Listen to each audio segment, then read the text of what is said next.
Soeben ist das Brandenburger Tor für Fußgänger geöffnet worden. Quando se põe abaixo um pedaço da história, não se tem ideia de como tudo começou.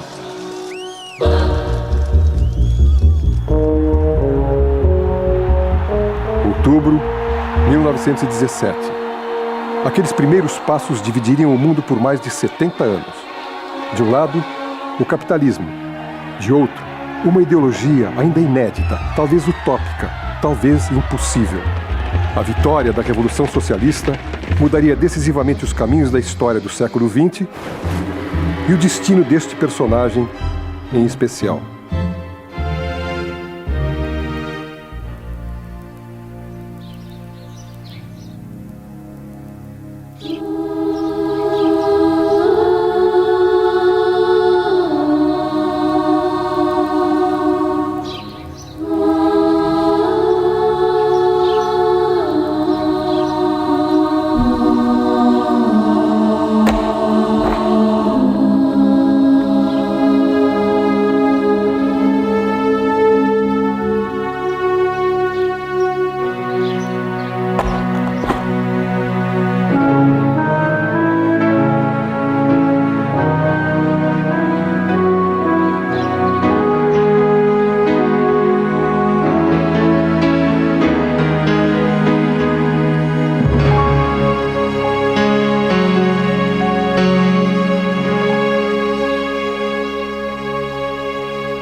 Eu sou nascido em Porto Alegre, mas com 6 anos de idade já estava aqui no Rio de Janeiro. Por exemplo, fui educado aqui na terra carioca.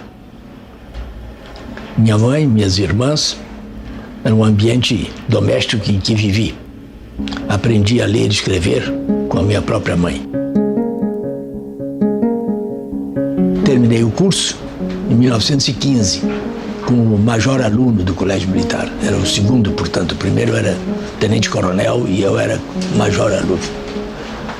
Do Colégio Militar passei diretamente para a escola. Nesse momento eu desejava ir para o comércio, qualquer meio de ganhar a vida, porque a vida doméstica da minha mãe passava dificuldades muito grandes, porque o soldo deixado por um capitão do exército era muito pequeno, né?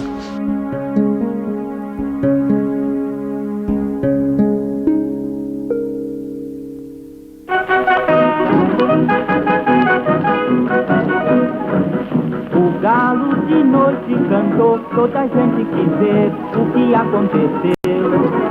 Nervoso o galinho respondeu: pá, pá, pá, pá, pá, pá, pá, a galinha morreu. Pá, pá, pá, pá, pá, pá, pá, pá, pá, pá, pá, pá, o galo tem saudade da galinha caritão. Pá, pá, pá, pá, pá, pá.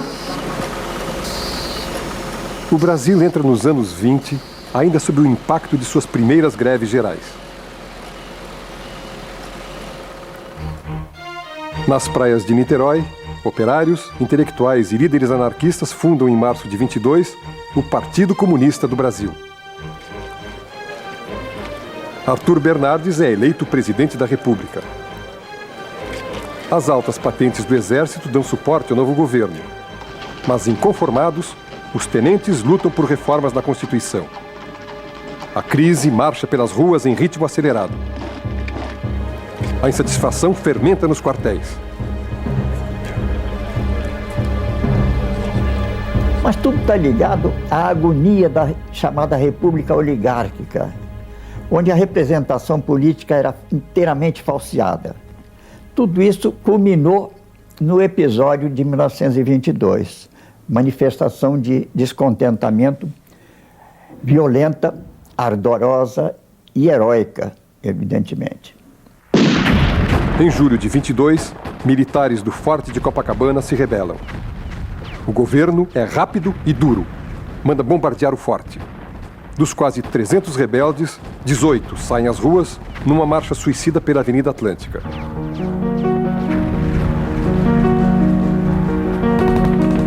Apesar da derrota, floresce a semente do movimento tenentista. Um dos oficiais revoltosos não participou do levante de Copacabana. Luiz Carlos Prestes estava preso a uma cama com tifo.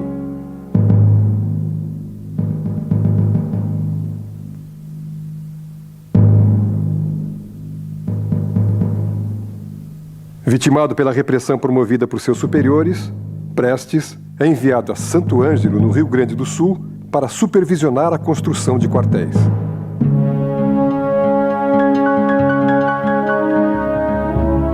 Prestes era um homem de um prestígio militar extraordinário, por ter sido um aluno brilhante da escola militar, admiradíssimo por todos os seus contemporâneos, e capitão jovem. Prestes foi capitão com 20 e poucos anos, me parece que aos 23 anos, capitão de engenharia, oficial brilhante, com uma carreira brilhante. O comandante não desconfiava absolutamente de mim, porque eu era disciplinador terrível, era um Caxias, né? Dentro da unidade e disciplinado, de maneira que ele tinha inteira confiança em mim. Eu disse, aqui na companhia ninguém conspira. Eu somente terei ligações aí com os conspiradores e vou informando a vocês qual é o andamento do acontecimento, né? Pouco a pouco informarei, né? A conspiração tenentista não mais se resume às areias de Copacabana. 2 anos mais tarde, em 5 de julho de 1924, São Paulo se transforma na mais nova trincheira de luta contra o presidente Arthur Bernardes. Sob a liderança do comandante Miguel Costa, os revoltosos tomam a cidade, mas são rapidamente cercados pelos legalistas. São Paulo é castigada por fortes bombardeios.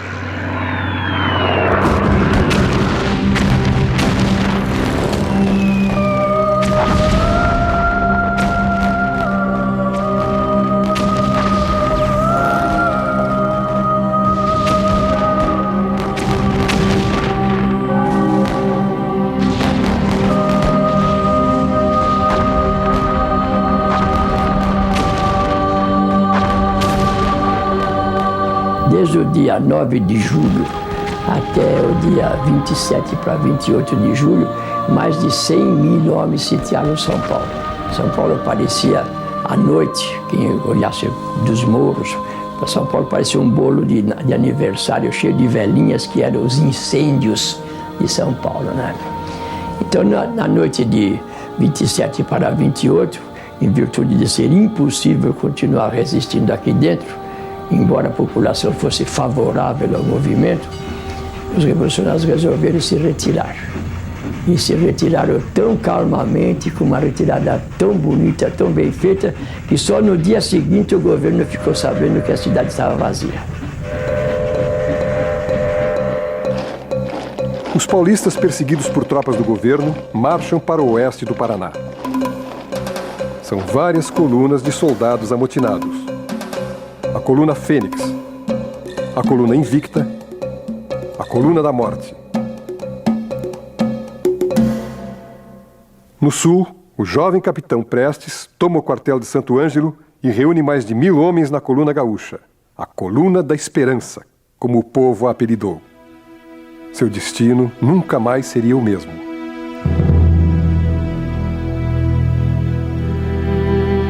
Vejo não mais ser possível resistir às intolerâncias dos nossos governantes. Levado por esta situação e pela aflição que sinto sufocar nossa gente, eu já não posso mais me calar. Preparem-se para enfrentar as duras consequências em face da atitude que terei de tomar. Afinal, foi a senhora que me educou dentro desses rígidos padrões morais e cultivou em mim a aversão a qualquer tipo de injustiça. Abraços, Luiz Carlos Prestes.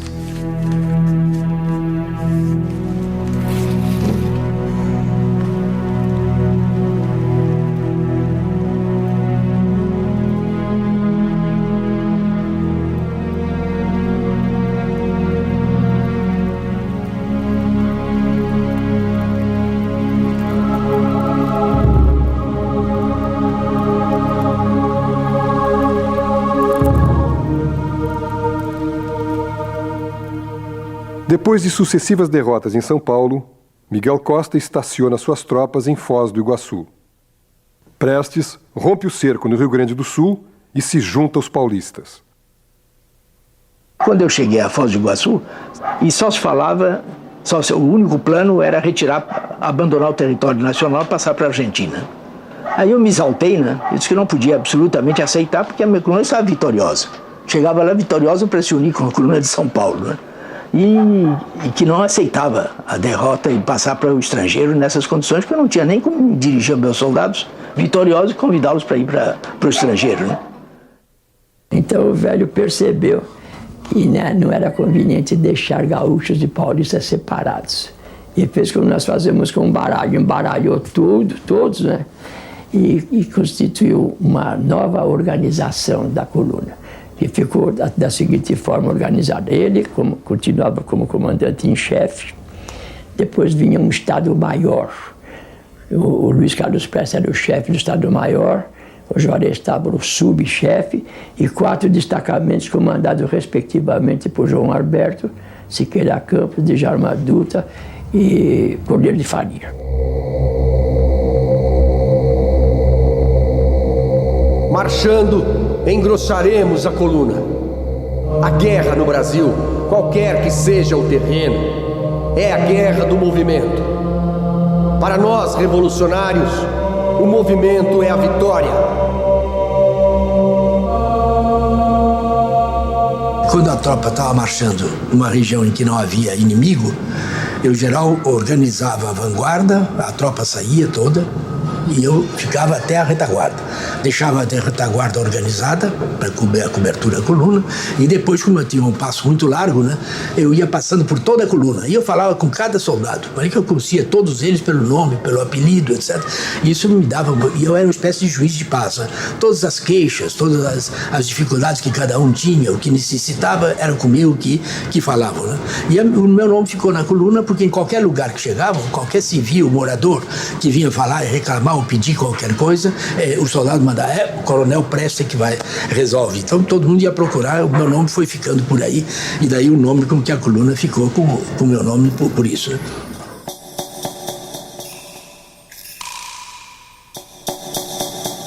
Eram mais ou menos umas 20 ou mais de 20 mulheres que acompanharam a coluna.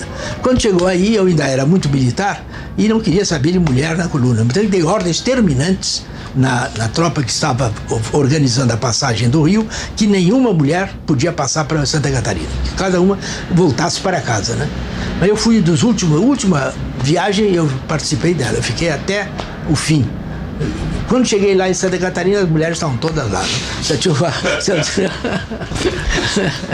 tinham passado e o que se ia fazer? E continuaram a marcha da coluna. E foram úteis, né? É verdade que eu tive que depois fazer autocrítica, porque realmente elas não foram peso nenhum, nem prejudicaram em nada, né? Pelo contrário, foram de grande valor mesmo e ajudavam muito na cozinha, né?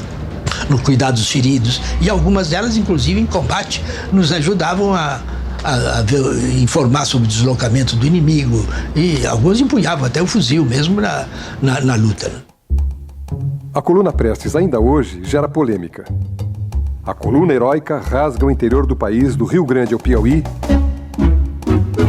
se transforma em epopeia militar e deixa em seu rastro lembranças amargas.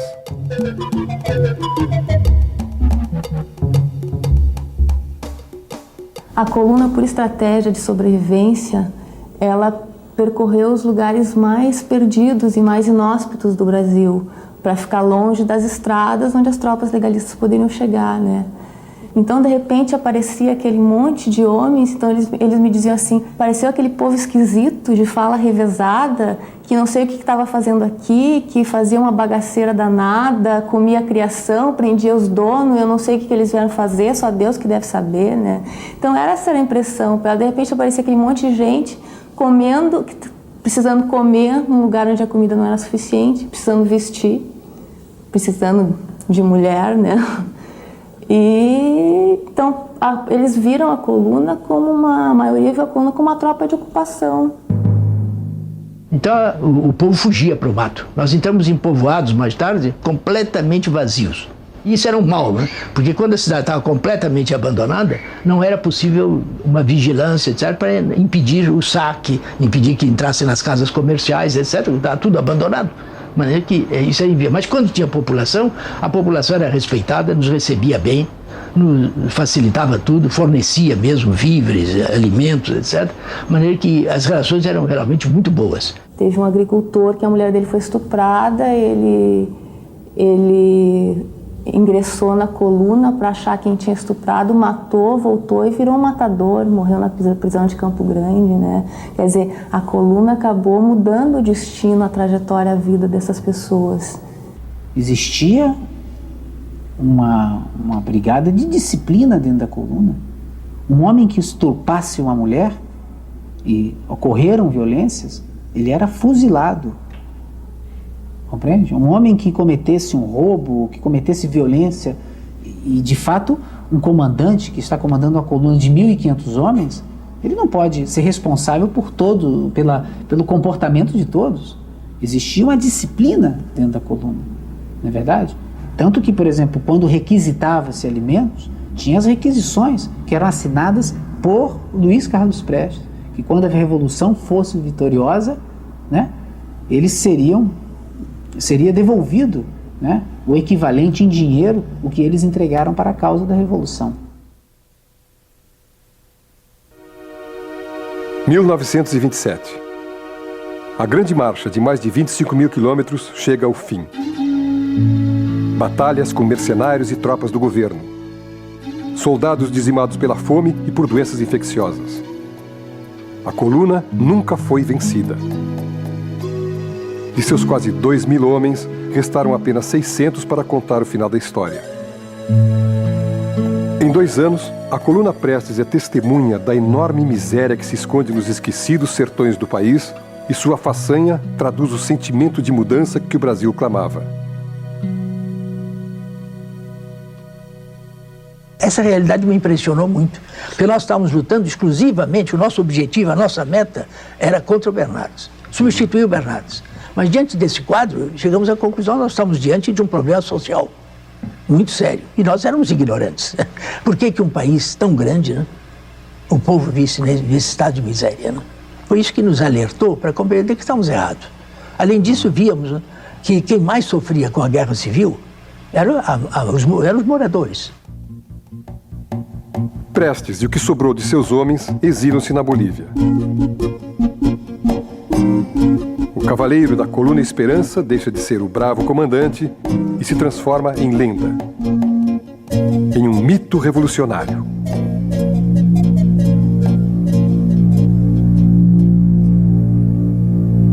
Querida mãe, só mesmo a consciência do cumprimento de um dever poderia fazer com que resistisse eu ao desejo ardente que tive e tenho de tudo abandonar e ir aí, abraçá-la e beijá-la.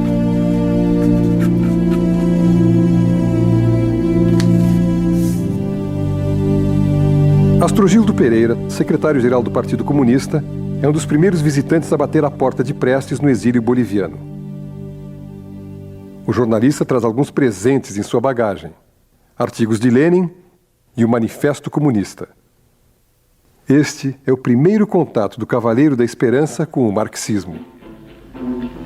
A cuíca tá roncando. No Brasil, Washington Luiz chega ao poder com o apoio das velhas alianças. Pra minha felicidade. Prestes vai morar em Buenos Aires e dedica seu tempo ao estudo de textos socialistas. O personagem se defronta com seu conteúdo. Sua pálida ideia de projeto político parece ter encontrado um nome, uma ideologia, uma causa.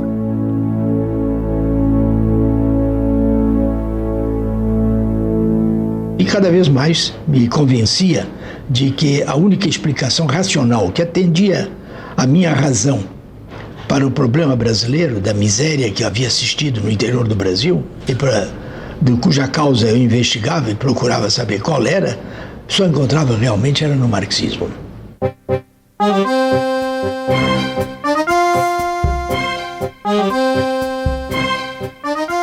O Ocidente é sacudido pela crise de 29.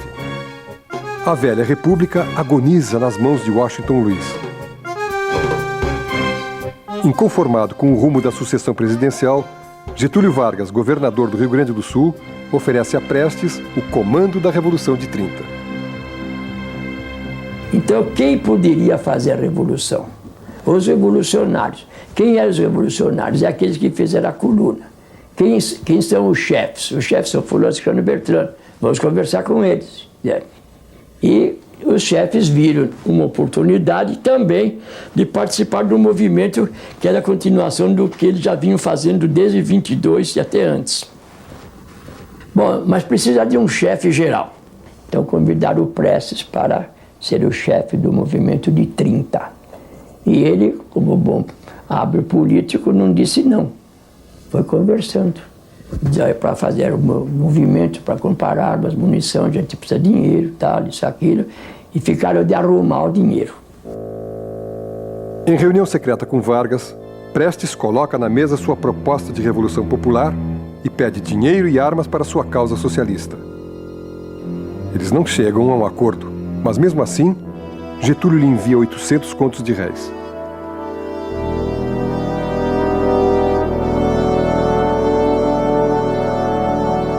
Isso que me colocou diante de um dilema muito sério, né, para a dignidade de um pequeno burguês. Né? Porque devolver o dinheiro, mas eu sabia que o dinheiro não era dele, era do Estado. Né? Não devolver, mas também ele não ia me comprar com 800 contos, né, não era isso com essa importância que ele podia me comprar e fazer mudar de posição. A minha posição estava definida. Mas é que eu fiquei com o dinheiro e mantive a mesma posição. Né? E eu disse, esse dinheiro vai servir para a Revolução. E entreguei realmente para o secretariado latino-americano já da Internacional Comunista. Né? A Revolução Brasileira não pode ser feita com Getúlio Vargas. Lutemos pela divisão das terras aos que nela trabalham, pela nacionalização das empresas estrangeiras, pela anulação das dívidas externas. A verdadeira luta pela independência nacional só poderá ser levada a efeito pela insurreição de todos os brasileiros. A violenta repercussão do Manifesto de Maio traz duas consequências imediatas. Getúlio e os tenentes se afastam de Prestes por achar seu projeto perigosamente radical. De outro lado, o PCB, comandado por Otávio Brandão, o acusa de ser pequeno burguês demais para defender ideias assim tão proletárias. – 3 de novembro. Os gaúchos amarram seus cavalos no obelisco da Avenida Rio Branco, em pleno Rio de Janeiro. É a vitória da Revolução de 30. Getúlio Vargas, ao lado dos mais famosos tenentes da coluna Prestes, toma o Palácio do Catete.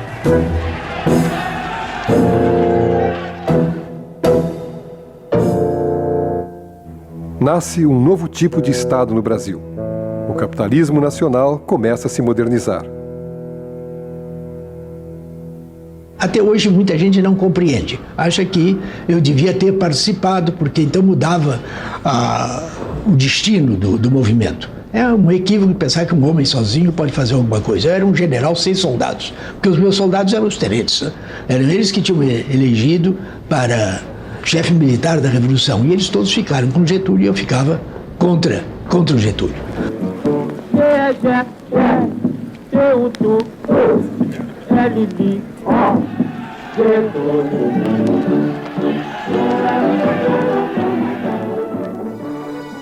Prestes, o rebelde inflexível, isolado no exílio, desembarca em Moscou em 1931. Planeja o futuro em terras distantes. A Revolução de 30 abre frentes de inimizades eternas. A oligarquia queria Washington Luiz, que não queria Getúlio, que queria os tenentes, que não queriam o marxismo, que queria Prestes, que não queria Getúlio, que queria o poder.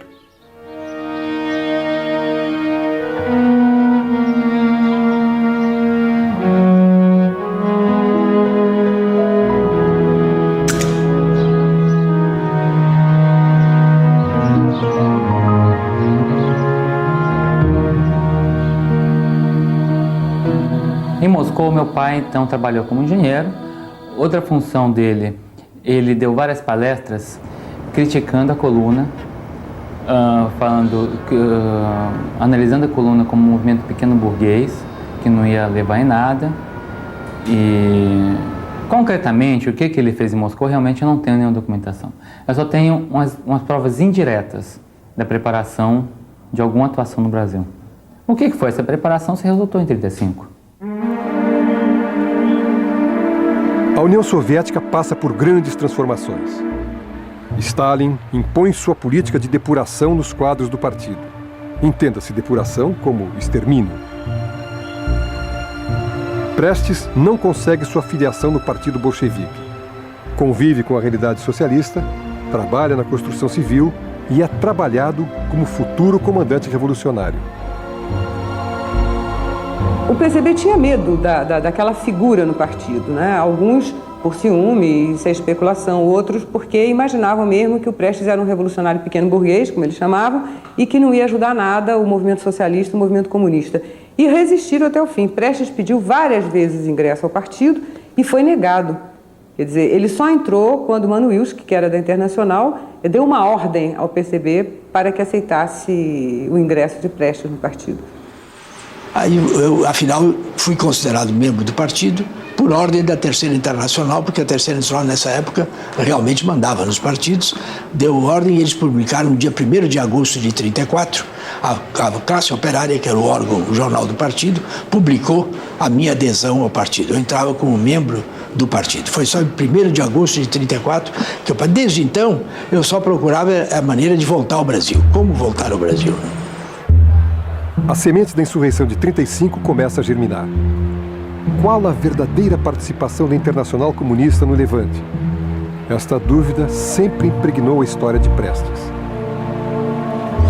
Bom, a Internacional Comunista sempre se preocupou em promover revoluções em todo lugar. Aliás, nunca nenhuma deu certo. Foram os maiores colecionadores de fracassos que se conhece na história dos movimentos políticos do século XX. Provavelmente a decisão do Brasil foi tomada ao redor de 1931, 32, quando Prestes chegou em Moscou. Quer dizer, às vezes as pessoas falam nisso parecendo que descobriram a pólvora. Os partidos eram filiais da Internacional, né? Os partidos se chamavam, por exemplo, o nosso, Partido Comunista do Brasil, entre parênteses, Seção Brasileira da Internacional Comunista. Quer dizer, todos os partidos eram seções da Internacional. Outro erro da historiografia brasileira foi atribuir ao PCB um papel central. Na verdade, o PCB era considerado por Moscou como um risco de segurança. Desde o nascimento do partido, sabia-se que o partido era completamente infiltrado, completamente manipulado e completamente dividido nas mesmas lutas interiores que acompanharam toda a história dessa agremiação política. Ou seja, na fase inicial, no momento de se planejar a insurreição, o PCB foi conscientemente tirado de lado.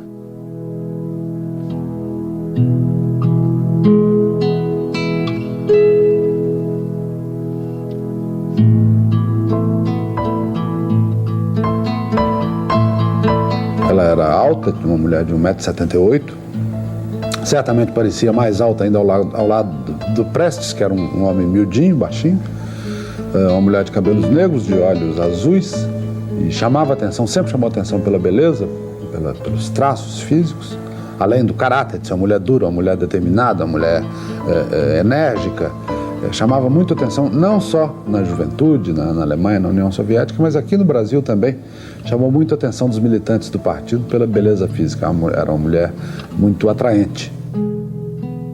E é exatamente nesse momento que ela é destacada pelo Manuilsky, por Dmitry Manuilsky, que era o secretário do Comintern, para fazer segurança do Prestes na volta do Prestes para o Brasil, para a tentativa de revolução de 1935. Olga era uma agente do Serviço de Espionagem Militar do Exército Vermelho. Os soviéticos sempre foram, desde o começo, obcecados com a ideia de juntar informação confidencial. Eu acho que Olga foi mandada ao Brasil com duas funções. Uma de recolher informações de caráter geral que servissem aos interesses do Exército Vermelho. A outra, realmente, a Olga tinha uma função, não há provas documentais disso, mas o tipo de trabalho que foram efetuados por outros que estiveram nos mesmos departamentos dela mostram que uma das funções seria ter um olho sobre Prestes, sim. E a fachada que foi montada pelo Comintern é de que era um casal em lua de mel. um casal de portugueses em lua de mel, Antônio e Maria Vilar, e um casal de portugueses ricos. E gente rica se veste muito bem e viaja de primeira classe. Então, eles fazem um zigue-zague pela Europa para desviar dos agentes internacionais de polícia, de inteligência internacional, que estavam em busca dela e não dele. Ela era a pessoa procurada. E nessa viagem, no meio do caminho, na viagem de Brest para os Estados Unidos, eles dormindo na mesma cama. Champanhe, passaram antes em costureiros franceses, em alfaiates franceses, para fazer um enxoval de gente rica. Ou seja, todo o clima inspirava, e ela uma mulher bonita, ele um homem também atraente, um homem interessante, um homem com história muito forte. Aconteceu inevitável, aquilo que era uma ficção criada pelo Comintern, quando o navio atraca em Nova York, já era realidade, eles já eram de fato marido e mulher.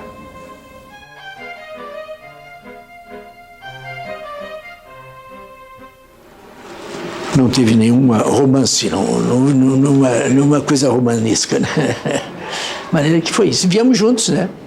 E fui muito feliz com ela, era uma companheira de uma dedicação muito grande. Ela hoje é considerada uma heroína alemã, né? Ele disse, bom, eu não sei se o senhor sabe que Olga foi minha primeira mulher. Aquilo passou batido pelo meu ouvido, mas daí a um minuto acendeu um beat qualquer lá no subsolo. Eu fiz as contas e falei, bom, ele é 2 anos mais velho que o século. Se isso aconteceu em 35, ele tinha 37 anos, não pode ser. Aí falei, mas desculpe, o senhor disse que ela foi sua primeira mulher? O senhor quer dizer a primeira mulher com quem o senhor viveu? Ele disse, não, minha primeira mulher. E já ia continuando no assunto, eu falei, mas um momento, eu não entendi direito, sua primeira mulher como? Ele disse, minha primeira mulher. Eu falei, o senhor quer dizer sua primeira paixão? Ele disse, não, minha primeira mulher. Foi a primeira vez que eu estive com uma mulher.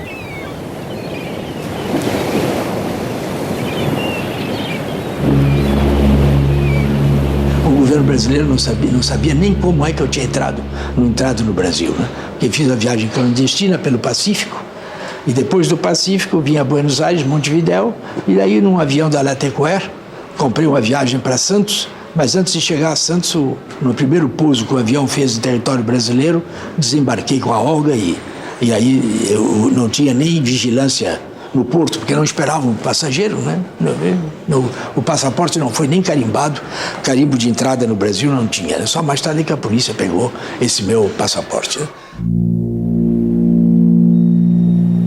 Por outro lado, a vinda de Prestes para cá, a experiência dele com a coluna, a perspectiva dele de fazer uma outra coluna, de chegar a um movimento revolucionário, a quem ele recorre? Aos tenentes. Onde era o trabalho principal do Partido Comunista? Nos quartéis, no Exército. Toda a correspondência de Prestes, desde que ele chegou no Brasil até outubro de 35, é aos seus antigos companheiros militares da coluna, pedindo que fossem para o interior, organizassem guerrilhas para reviver a coluna.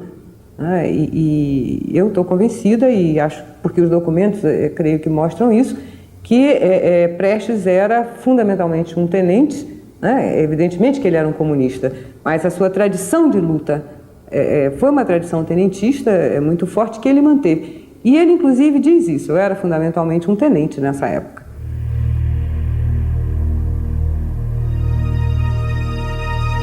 Uma grande polêmica se estabeleceu com a recente abertura dos arquivos de Moscou. Prestes realmente contava com o apoio estratégico de experientes agentes internacionais na preparação da insurreição comunista. Arthur Evert, ou Harry Berger, alemão, era o chefe da organização ao lado de Prestes. Ione de Graaf, ou Franz Gruber, também alemão, era o especialista em bombas e explosivos. Rodolfo Ghioldi, argentino, era o líder latino-americano da Internacional. Bruno, ou Amileto Locatelli, italiano, era o agente designado para detonar o movimento revolucionário em São Paulo. Jules Paul Vallée, na verdade, Pavel Stutchevsky, o espião soviético que enganou a todos, a peça-chave de Moscou no Brasil. Prestes sabia muito bem, pela experiência que ele tinha de Moscou, que este homem, Stutchevsky, não só controlava o dinheiro, ele era o homem da polícia política. Em todos os movimentos patrocinados pela Internacional Comunista, o homem da polícia política acabava sendo o mais importante. Prestes recebia um salário de Moscou, não só ele, todos os participantes dessa operação recebiam um salário. Os participantes brasileiros, ou seja, aqueles ligados ao Partido Comunista, eram muito mal pagos, inclusive. Havia ali um sistema de duas classes. Quem vinha de fora era privilegiado e recebia salários bastante bons. O que, aliás, é legítimo, já que eles estavam fazendo um trabalho, por que não deviam ser pagos? Primeiro, quando eu só comecei a trabalhar, eu tinha um certo medo de que a figura do meu pai vai ser de uma forma prejudicada, que eu vou encontrar alguma coisa que prejudique sua figura. Mas quanto mais eu fui aprofundando a pesquisa, quanto mais eu vi a dignidade do meu pai. É uma coisa impressionante. Sim, ele recebeu verba para a atuação em 1935 no Brasil. Sim, ele teve ligação com Moscou. Sim, ele atuou, combinou com Moscou, teve agentes e tudo. Mas isso... Ele nunca atuou por seu próprio benefício. Ele abraçou uma grande causa e acho que isso até o final da vida ele carregou com honestidade, sinceridade e coerência. A lua de mel com os ideais da Revolução de 30 dura pouco. Alguns tenentes se desiludem com Getúlio e arreiam do poder. Em 34, a oposição e os comunistas lutam pela redemocratização do país. Um grande movimento cívico nasce com uma sigla histórica, ANL, Aliança Nacional Libertadora. O rastilho de pólvora circunda a capital federal.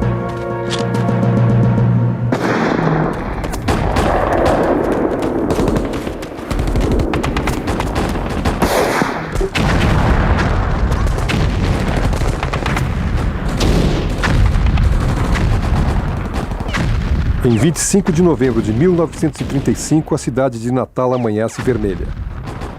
O primeiro estouro é espontâneo e surpreende Prestes e a direção do movimento no Rio de Janeiro. Horas depois, em Olinda e Recife, os comunistas se rebelam e dominam as duas cidades. O levante não tem as dimensões planejadas. O Nordeste socialista é sufocado em menos de 3 dias. Quer dizer, em Natal foi um movimento de quartel. Mais uma quartelada que durante o ano desde 30 vem ocorrendo no Brasil com a maior frequência. Eu fiz o levantamento de algumas, mas não passava muitos meses sem haver uma rebelião de quartel. E houve esse movimento de quartel por causa da expulsão de uns militares que tinham feito baderna lá. Quando detonou a Revolução em Natal, a de Recife foi resolução da direção do partido em Recife. E Prestes, quando sabe que a posição dele, isso está nos documentos e ele repetiu sempre mais tarde, era o seguinte: e agora, o que a gente vai fazer? Houve uma grande discussão no Brasil se a ordem para deflagrar o movimento veio de Moscou ou se foi dada pelo Prestes. Na verdade, foi dada pelos dois, por uma daquelas coincidências históricas que, se a gente colocar num filme, todo mundo acha que é um roteiro mal feito. É o seguinte: Prestes pergunta a Moscou: posso ir para a luta? E Moscou manda a resposta: vá, porque eu estou dando mais dinheiro. Só que as coisas andaram mais depressa do que o Prestes imaginava. E ele foi obrigado a ir para a luta antes que a resposta positiva de Moscou chegasse. Então, no fundo, quando o Prestes dizia, como ele disse durante a vida toda, fui eu que dei a ordem, ele está dizendo uma meia-verdade, porque ele ocultou que ele primeiro pediu ordens. Dei as ordens principais, algumas delas foram apreendidas pela polícia, né? Outras são conhecidas, né?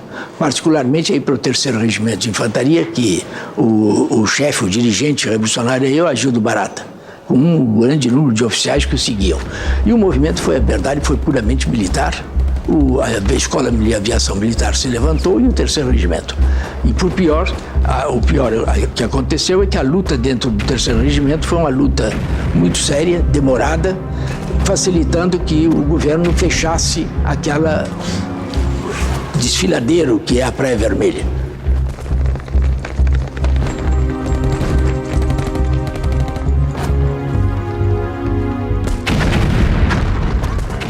Falta apoio popular.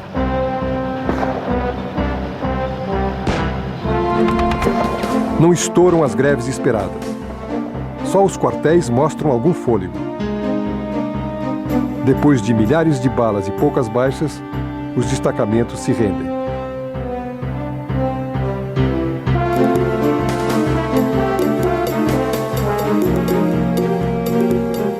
Getúlio e o serviço de espionagem inglês já sabiam há algum tempo da presença de Prestes no Rio de Janeiro.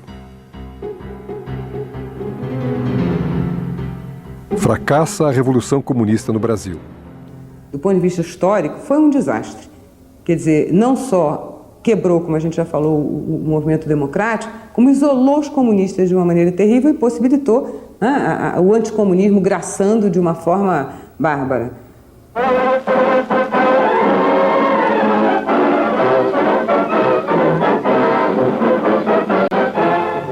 O governo e o povo brasileiro homenageiam a memória dos que tombaram em defesa das instituições nacionais em 27 de novembro de 1935. O presidente Getúlio Vargas deposita, em nome do governo, uma coroa de flores junto ao mausoléu daqueles mortos. O dia 27 de novembro fica marcado a ferro e fogo na memória militar. Utilizado como o dia da vitória contra o inimigo interno, alimentaria um ódio implacável do exército e da sociedade em geral contra os comunistas. Foi uma onda de terror que se abateu sobre o Brasil, chefiada em grande parte pelo capitão Filinto Miller, que tinha sido expulso da coluna anos antes e que foi destacado como chefe de polícia do Distrito Federal, com um poder muito grande, poder equivalente ao de um ministro. Ele participava de reuniões ministeriais, despachava diretamente com o presidente Getúlio Vargas, às vezes tinha mais autoridade do que muitos dos ministros, e é ele que é encarregado de caçar Luiz Carlos Prestes. Ele tinha duas razões aí, uma de natureza ideológica e outra de natureza pessoal, de vez que ele tinha sido expulso da coluna anos antes por corrupção, por covardia e por corrupção. Mais de 10 mil pessoas são detidas e interrogadas. Com a prisão de Harry Berger, os agentes estrangeiros caem um a um. Um deles, o jovem norte-americano Victor Allen Barron, especialista em radiotransmissão, é submetido a torturas indescritíveis e deixa escapar o nome do bairro carioca onde Prestes e Olga se escondem. A polícia vasculha casa a casa. São 40 dias de perseguição. Bom, a polícia cerca a casa pela frente, ele tenta fugir pelos fundos, os fundos estão ocupados por soldados também, ele de pijama, e a hora que ele corre, a ordem era matá-lo, a ordem que os policiais tinham era de levá-lo morto para a prisão. E ele vem para a sala da frente novamente, talvez tentando escapar por ali, uma coisa assim, e os policiais entram e apontam carabinas e metralhadoras para ele, e nesse momento a Olga salta na frente dele, é uma cena heróica, ela já grávida, já esperando o bebê, ela pula na frente dele, uma mulher muito grande, e diz: não atirem que ele está desarmado.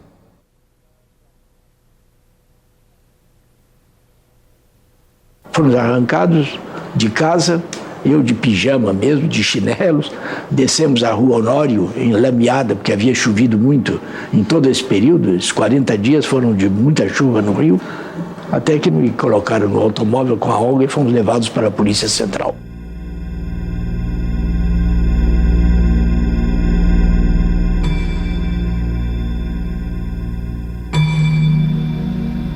E ele é colocado, é uma cena muito cinematográfica, muito bonita, porque ele é colocado dentro de um elevador, desses elevadores antigos de porta sanfonada. Ela está do lado de fora, a porta do elevador fecha e é a última vez que eles se veem na vida.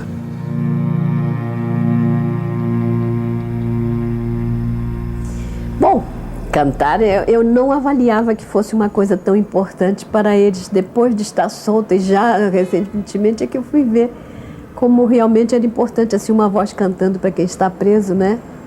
Me segurava na grade e cantava. Cantava todas as canções revolucionárias, que tinha uma versão do hino nacional, que eu não me lembro, e tinha essa versão da Cidade Maravilhosa, que era Praia maravilhosa, cheia de balas mil, vermelha e radiosa, sentinela do Brasil. Por ordem de Getúlio Vargas, a judia alemã Olga Benário, grávida da primeira filha de Prestes, é deportada para prisões nazistas.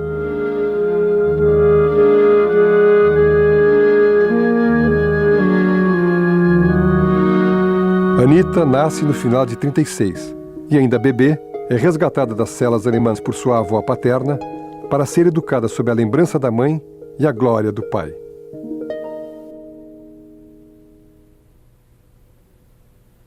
Dona Leocádia, mulher de personalidade marcante, sempre socorreu Prestes em seus momentos mais críticos.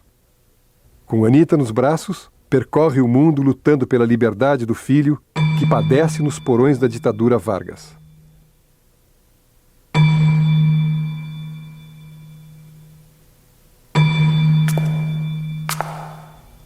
O romance de Prestes e Olga se transformara numa dramática relação de poucos momentos felizes.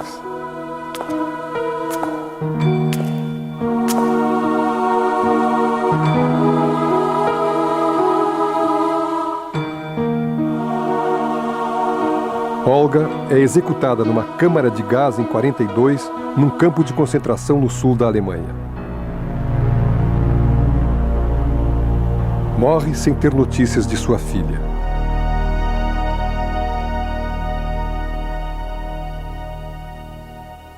Quando a mulher de Berger foi presa, Olga já estava presa. Por engano, o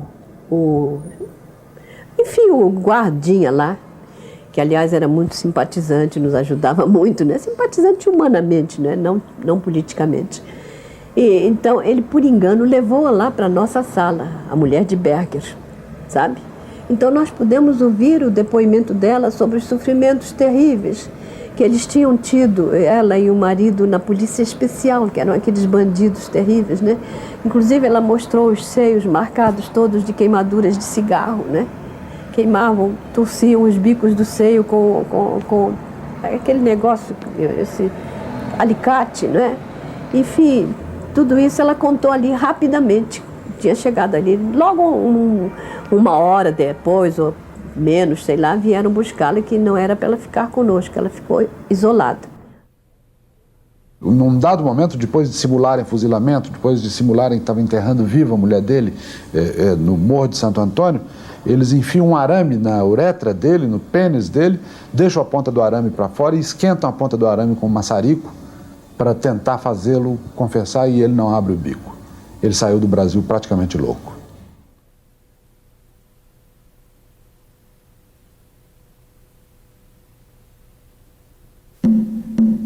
Miranda, secretário-geral do PCB, carregou nas costas a culpa do precipitado levante comunista. A revisão dos fatos de 35 permite reavaliar a história deste homem que foi entregue à impiedosa condenação política.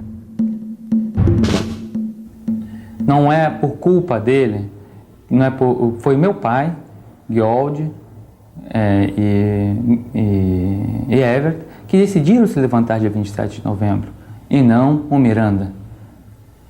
Ele nunca tirou a responsabilidade dele dos erros políticos cometidos em 35. Sempre meu pai dizia que aquilo foi um erro, foi um equívoco, foi sectarismo e tudo. Mas o que ele nunca poderia dizer é de que teve um apoio maciço da União Soviética. Garota, Elvira, Elza. Seja qual for o codinome da mulher de Miranda, ela acabou envolvida na paranoia da derrota e vítima da intolerância da direção do partido. A mulher do Miranda, a Elza, era uma moça ingênua. Ela foi condenada exatamente por causa disso. Ela circulou durante alguns dias entre a delegacia onde estava preso o marido e alguns dos militantes, e isso imediatamente a colocou como suspeita de ser informante da polícia, o que se revelou mais tarde errado, ela não era. Direção do partido, portanto, supondo que o Miranda fosse informante da polícia, acaba se vingando na mulher dele, que na verdade era uma garota, daí o apelido garota.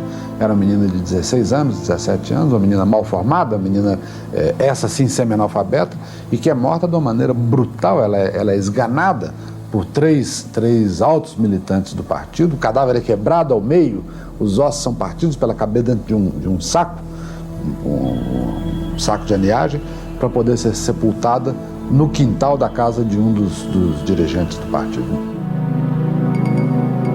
Há bilhetes manuscritos do Prestes cobrando da direção do partido a execução, que ela já tinha se decidido que ela seria morta, e eles estavam relutando, estavam adiando a execução. Há um bilhete manuscrito do Prestes cobrando a execução da menina. O assassinato de Elza é a ferida mais profunda da história do Partido Comunista do Brasil.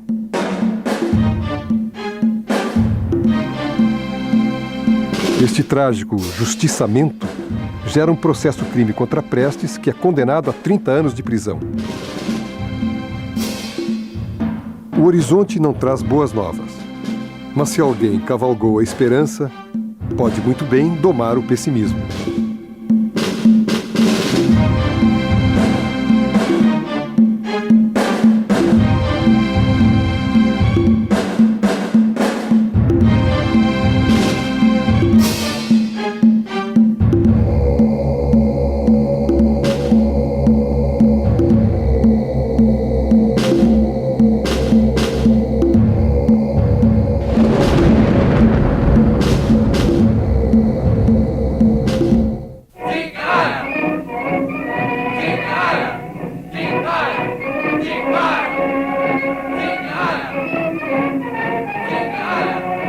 A onda nazi-fascista desembarca em nossas praias. Os camisas verdes arregaçam as mangas, liderados por Plínio Salgado, uma espécie de Führer tupiniquim, e se unem a Getúlio Vargas na destruição de um inimigo comum, o já esfacelado Partido Comunista do Brasil. Em 1938, os integralistas sentem-se traídos pela decretação do Estado Novo e apelam para uma solução de força. Tentam tomar o poder e invadem o Palácio do Catete. Poucas horas depois, 1.500 camisas verdes são presos e Plínio é mandado para o exílio em Portugal.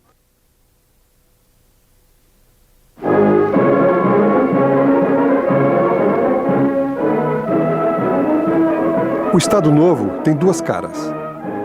A que afaga, presenteando a sociedade com desenvolvimento econômico e novas leis trabalhistas, e a que maltrata, a fachada policialesca, que através do DIP, Departamento de Imprensa e Propaganda, isola e censura.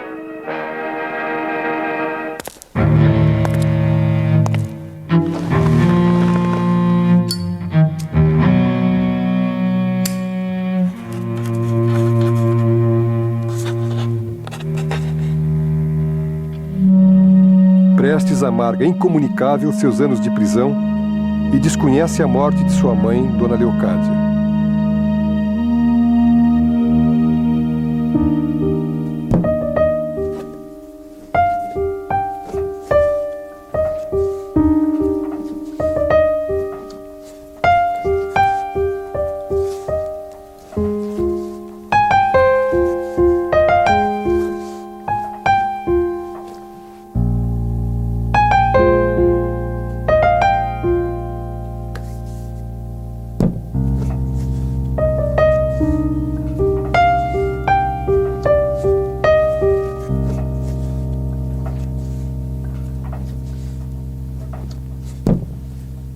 Na Polícia Especial eu vivia num quartinho limpo, em que a única coisa que eu podia fazer era dar 7 passos para frente e para trás, né? E decorar todos os múltiplos de 7, porque tal era a única distração que eu podia ter aí, né?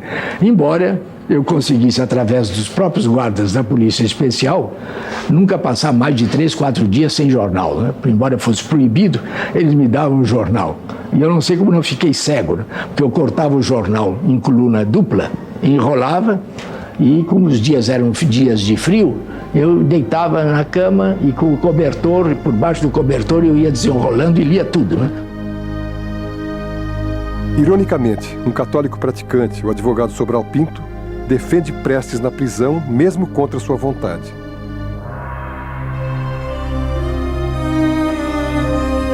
No almoço de 19 de abril de 45, Prestes come peixe ensopado, feijão e arroz. Esta é sua última refeição na penitenciária. Com o final do Estado Novo e a anistia aos presos políticos, seus 30 anos de prisão se resumem a 9. Agora, com 47 anos, Prestes, já nomeado secretário-geral do Partido Comunista do Brasil, finalmente vai dormir em casa.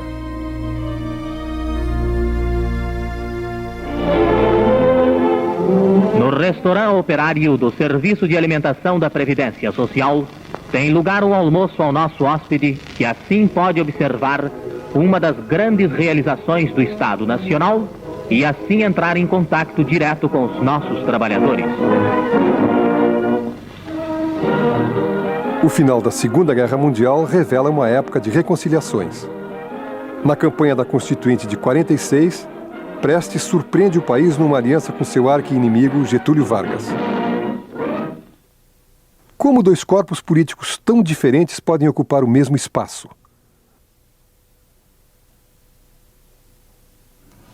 Um dos gestos mais polêmicos, praticamente da vida do Prestes, é o apoio que ele dá a Getúlio Vargas em 1945, pouco tempo depois de ter sido executada, de Olga ter sido executada num campo de concentração, numa câmara de gás, na Alemanha. Muita gente, inclusive, deixou o partido por causa disso, figuras expressivas abandonaram o partido porque não podiam concordar com isso. Eu perguntei ao Prestes, num depoimento gravado, o que é que o tinha levado àquilo. Ele respondeu sem triunfalismo e também aparentemente sem nenhum arrependimento, com uma frase. Ele disse: os interesses do povo estavam acima das minhas tragédias pessoais.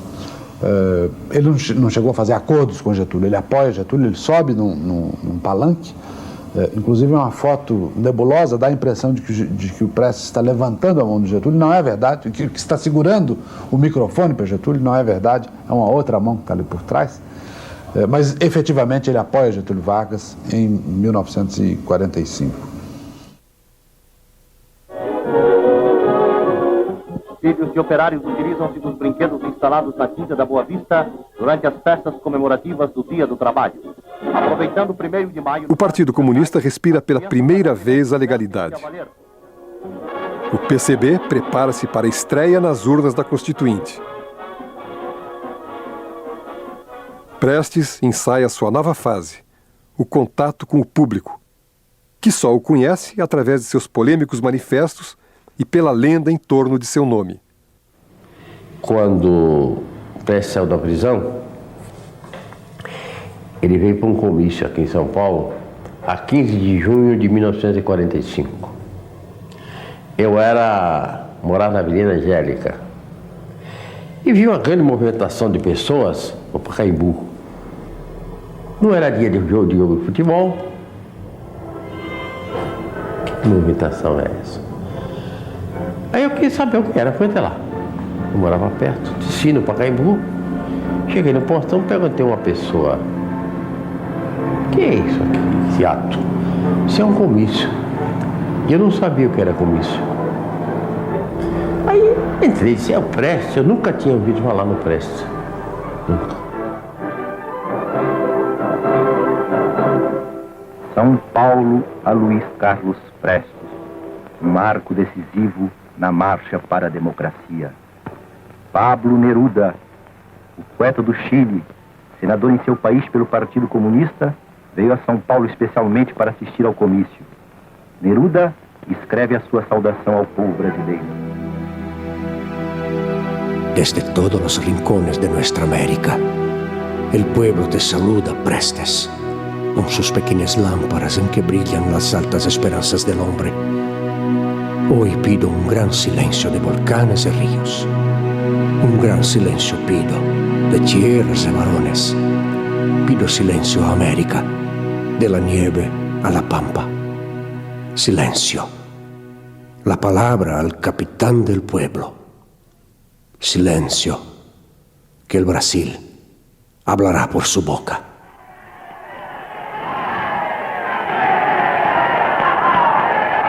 O futuro que nos cabe construir com os materiais de que dispomos, com as forças que efetivamente possuímos e na base da realidade econômica, social e política de nossa terra e do mundo. Salve, povo de São Paulo! Viva o Brasil, livre, unido, democrata e progressista!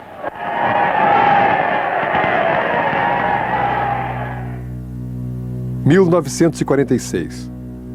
Depois de longos anos de ditadura, o Brasil vive eleições livres. Prestes é o senador mais votado do país e a bancada comunista reúne 15 nomes, entre eles o escritor baiano Jorge Amado. O PCB inclui na nova Constituição a lei de greve e a Declaração dos Direitos Civis. O partido cresce a olhos vistos.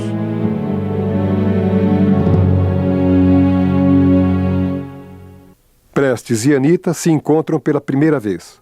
Agora, com 9 anos, ela é quase uma adolescente. Além de senador da República, as imagens revelam a figura de um pai zeloso.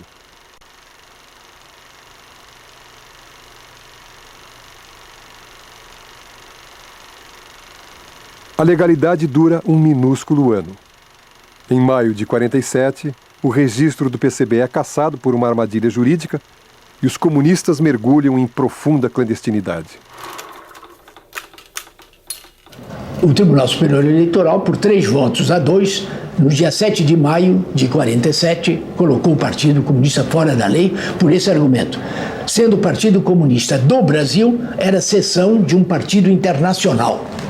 E esse partido internacional tinha sede em Moscou. Em Moscou só há um partido, de maneira que nós éramos contra o pluripartidarismo, por mais que disséssemos que eram a favor, esteja no nosso programa, o pluripartidarismo. Foi um ato arbitrário, sofístico, né? Vergonhoso para o Tribunal Superior Eleitoral. Somente 2 juízes votaram contra. De repente, vem a Guerra Fria, o partido é colocado outra vez na ilegalidade, os comunistas caçados, perseguidos. Então a tendência é uma guinada de 180 graus. Aí vai-se agora para mais restrita clandestinidade, preparação outra vez de uma guerra civil, não é? É a total falta de contato com a realidade. O sucessor de Vargas, general Gaspar Dutra, comparece ao baile das bruxas e é implacável na nova temporada de cerco aos comunistas. 55 dirigentes são eliminados. A Guerra Fria faz voo rasante sobre o Brasil.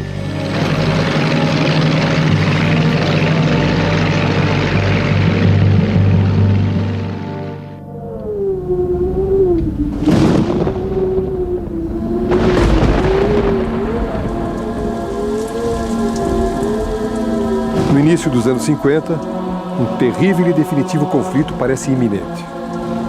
Capitalismo e comunismo medem forças num cabo de guerra irresponsável.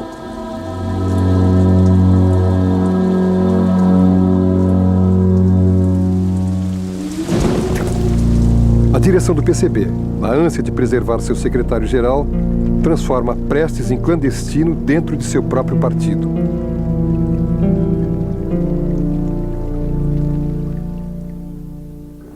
Ele era prisioneiro da executiva, não era do conselho, do comitê, era prisioneiro da executiva. A executiva não tinha nem interesse que ele tivesse contato conosco. Aí nós fomos e contamos para eles a situação que estava. Aí ele, aos poucos, foi se jogando também para participar das reuniões, porque o que eles diziam que era um grande perigo o Prestes participar das reuniões e tudo, que ele não devia participar. E nós achávamos que, pelo contrário, porque havia um fator, é que ele era o único homem capaz de unificar o partido. Aliás, durante muito tempo essa foi a história. O Prestes era o homem capaz de unificar o partido. Então, em função disso, a gente passava a mão em muita coisa que ele fazia, assim, de ponto de vista ideológico, político. O PCB, na ilegalidade, lança em 1950 o Manifesto de Agosto. Um panfleto radical de incentivo à luta armada. Este pequeno manual contém regras inacreditáveis. A ridícula imposição de casamentos entre militantes e a proibição de conversas com trotskistas. A enorme popularidade do partido começa a escorrer por entre os dedos.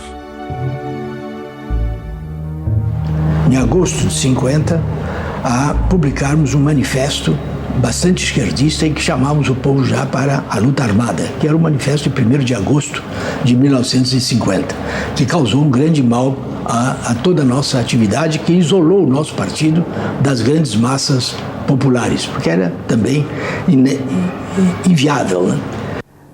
Prestes era um homem legendário e era apoiado por um grupo que dava a essa liderança de tipo carismático o maior apoio. E também eram lideranças com pequena capacidade de avaliação política, tão sectárias como o próprio Prestes. Prestes, nos momentos cruciais, fazia avaliações errôneas e tomava decisões, não raro desastrosas, para a causa a qual se dedicava e para os seus seguidores. Em resumo, era um episódio brasileiro do fenômeno mundial do stalinismo. Prestes foi um stalinista empedernido. O halterofilismo, a ginástica e a modelagem física têm nos rapazes seus principais praticantes. O sexo frágil, porém, começa também a entregar-se a exercícios físicos com iminente perigo para a hegemonia dos tarzãs do asfalto. As decisões do PCB se mostram nulas. A luta armada não passa de um delírio e a opção pelo voto em branco faz o partido passar em brancas nuvens.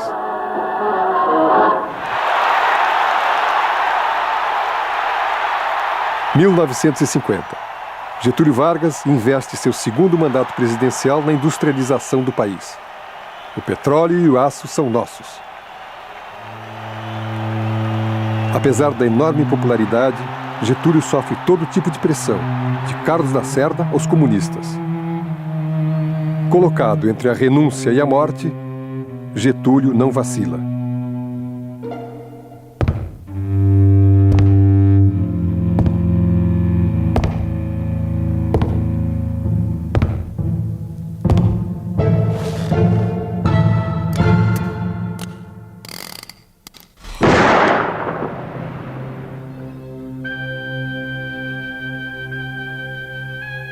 Mas esse erro do Prestes foi fundamental na vida dele.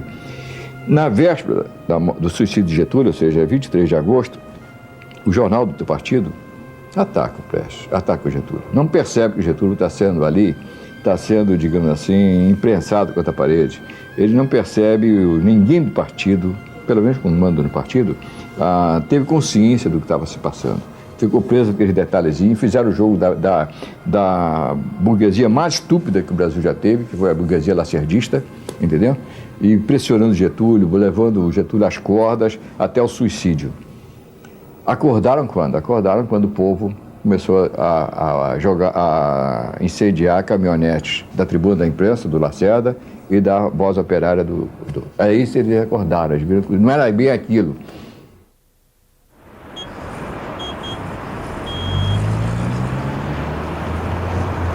Durante a década de 50, Prestes vive de aparelho em aparelho, ainda na ilegalidade. O destino não lhe dá outra chance de escolha. A causa e a vida pessoal moram lado a lado. Ele agora tem uma nova companheira.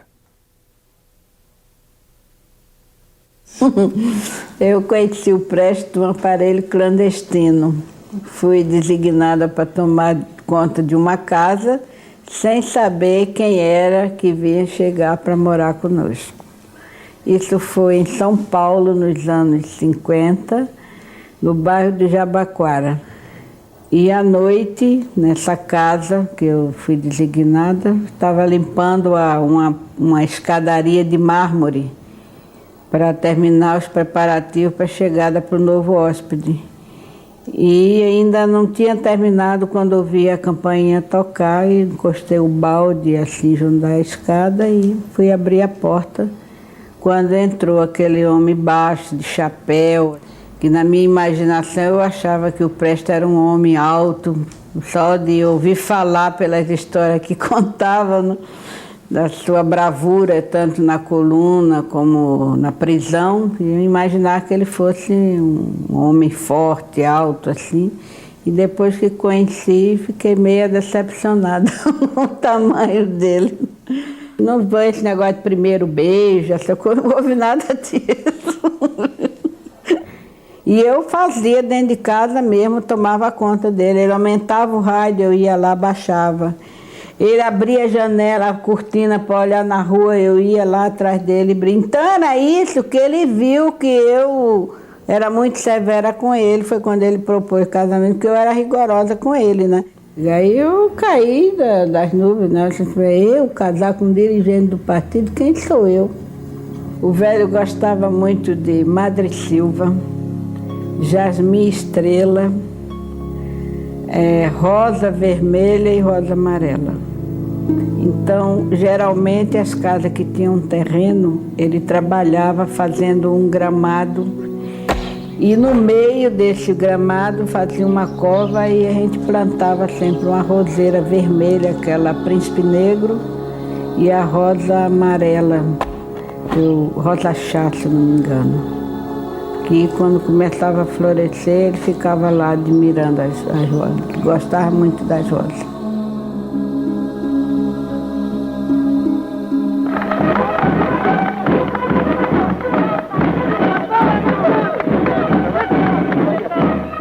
На Украине, в Белоруссии, если вы будете укать против нас и будете опять готовить нападение, мы так ухнем, что больше не будешь укать. O impacto do relatório Khrushchev joga o PCB numa crise interna sem precedentes. Khrushchev revela que Stalin exterminou mais de 20 milhões de pessoas, vítimas da depuração ideológica. Esse congresso trouxe um grande abalo para todo o movimento comunista internacional, principalmente pelo documento em que se criticava o culto à personalidade de Stalin, que foi um abalo para todo mundo, porque todos nós víamos no Stalin a personificação do movimento comunista internacional, né, da luta revolucionária. A autocrítica socialista obriga Prestes a reavaliar sua posição e realinhar o PCB com a nova ordem comunista. Suspensa sua prisão preventiva, Prestes é de novo um cidadão comum. Eu passei de janeiro de 48 até março de 58, quer dizer, mais de 10 anos em rigorosa clandestinidade, com muita dificuldade de conhecer o que se passava até no país e dentro do partido, né?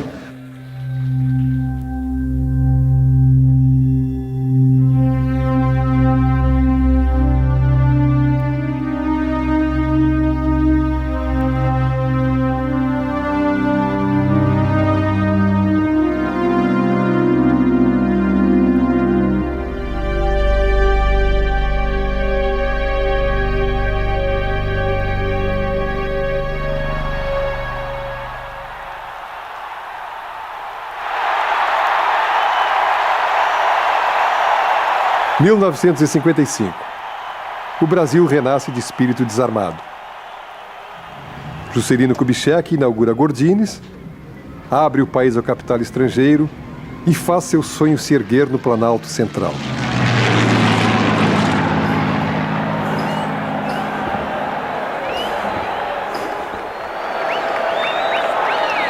Não chegou a aliança no sentido estrito. A aliança foi uma aliança tácita, ou seja, o governo, embora tivesse todo o instrumental para poder sacanear a vida do Partido Comunista, ele se comprometeu a não prejudicar. Não iria botar nenhum comunista preso, como não botou, não iria perturbar os movimentos paralelos que o partido fazia, vários organismos, várias organizações, vários movimentos classistas, uma certa penetração no meio sindicais. Enfim, o governo ia tratar o comunista como se não existisse, nem para o bem nem para o mal. Por sua vez, o Partido Comunista não iria bagunçar o terreno, ou seja, não iria provocar grandes agitações, grandes greves, ia dar um sursi para o governo. Isso funcionou a contento, funcionou 100%. Em 1961, o Brasil anda na corda bamba do peculiar humor de seu novo presidente eleito. Jânio Quadros, como um galo de briga, dita regras bastante incomuns. Proíbe o biquíni de 2 peças em Ipanema e sacode maracas com revolucionários cubanos em Havana.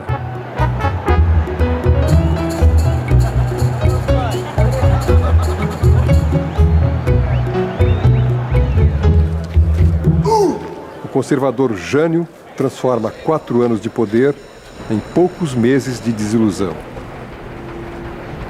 A renúncia de Jânio reacende a impaciência dos quartéis.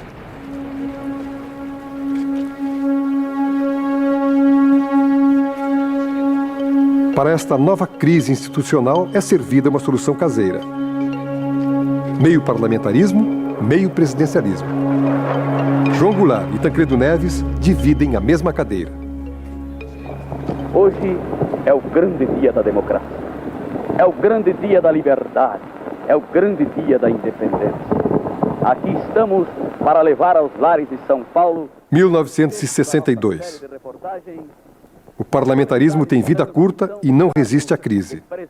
Um plebiscito confirma Jango na presidência da República e aguça o desejo nacional por mudanças e conquistas sociais. Ao presidente constitucional, eleito por você, por nós, que representamos o povo, o senhor João Goulart. Dentro de mais alguns instantes, os telespectadores verão... Por que não se desencadeou logo um processo transformador naquela hora? Eu chego à conclusão que nós éramos uns inexperientes. Éramos, no fundo, muito jovens. Nos faltava um conhecimento mais a fundo das coisas, das pessoas, né, das realidades, porque eu acho que a história nos deu aquele momento de bandeja e passou.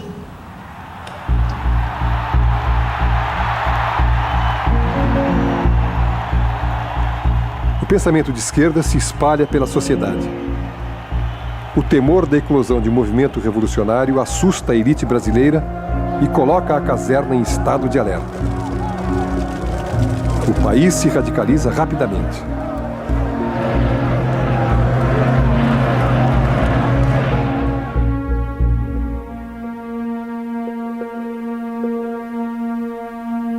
Já nesse interim, a burguesia brasileira, né, com medo da classe operária, que vinha obtendo grandes vitórias, grandes aumentos salariais, a inflação crescia, a situação econômica também já entrara em estancamento e em retrocesso, aproveitaram toda essa situação para, com o dinheiro do imperialismo, preparar o golpe militar de 1964.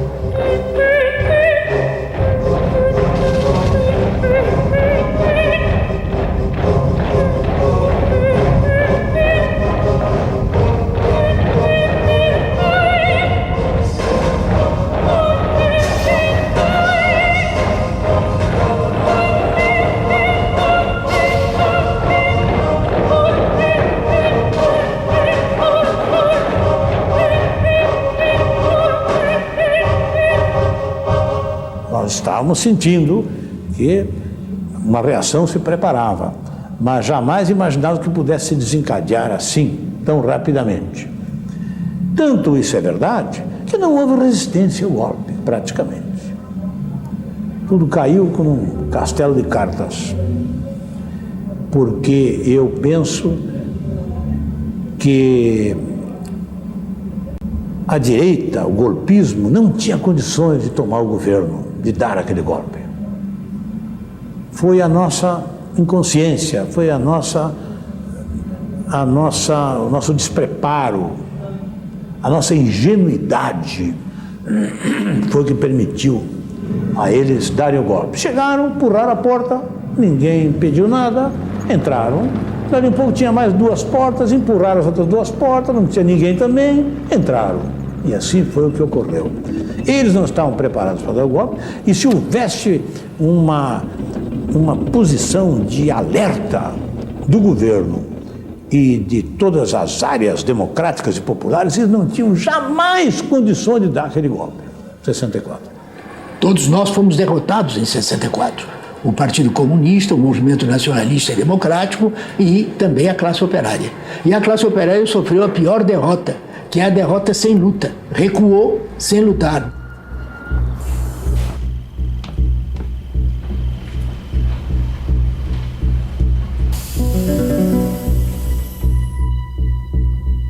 Logo após o golpe de 64, a varredura policial encontra grande quantidade de documentos guardados na casa de Prestes.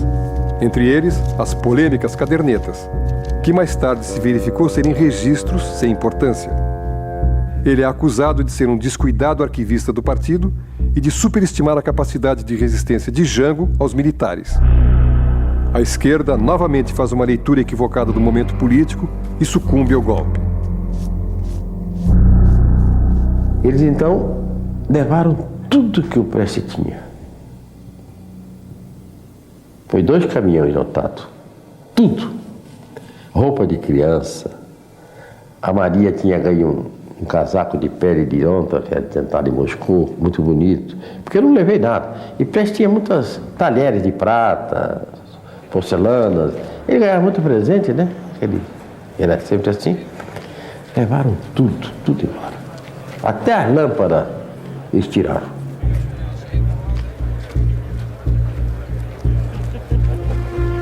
Submerge o comunista mais procurado do país. Prestes abre o álbum fotográfico da polícia. Regime fechado, militante fichado.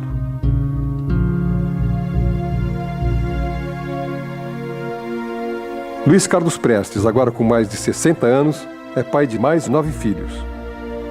Ermelinda, Rosa, Mariana, Zóia, Paulão, João, Luiz Carlos, Yuri, Pedro.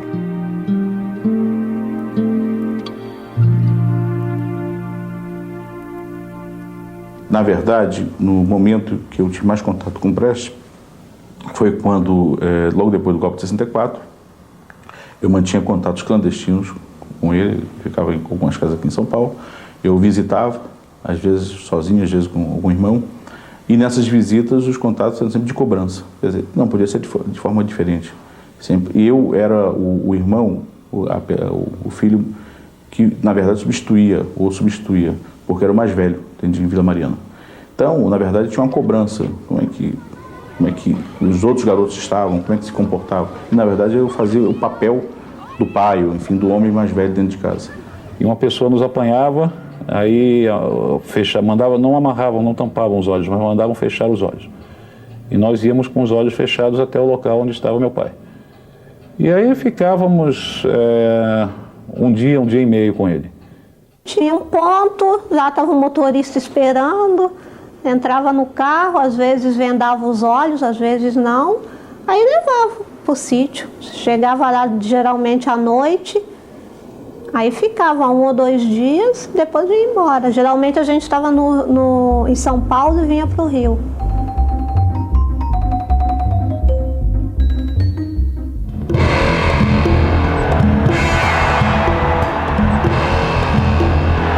PCdoB, linha cubana, PCBR, polaco-foquismo, via chinesa, linha rural, linha pacífica, ARN, ala vermelha, dissidência comunista, AP, dissidência urbana, VAR Palmares, urbana, VPR, foquismo, via chinesa. Os rachas do PCB abrem um leque de dezenas de siglas e intenções que optam pela luta armada. O Partidão, convicto, defende a ideia de resistir ao regime militar através das vias pacíficas.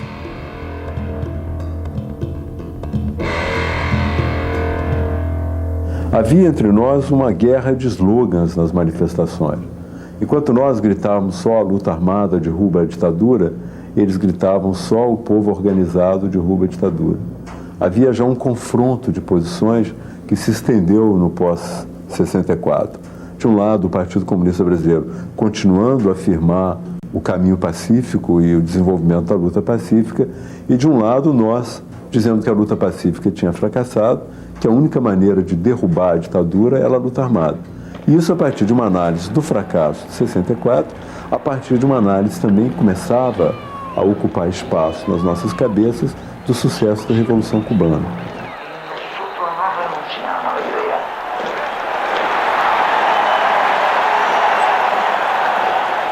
A direção do partido, no entanto, a maioria do Comitê Central, era contra isso, achava que não havia condições. Nós não somos contra a luta armada. A luta armada é uma forma de luta que a própria massa pode escolher em determinados momentos. Mas naquela época a luta armada era um erro.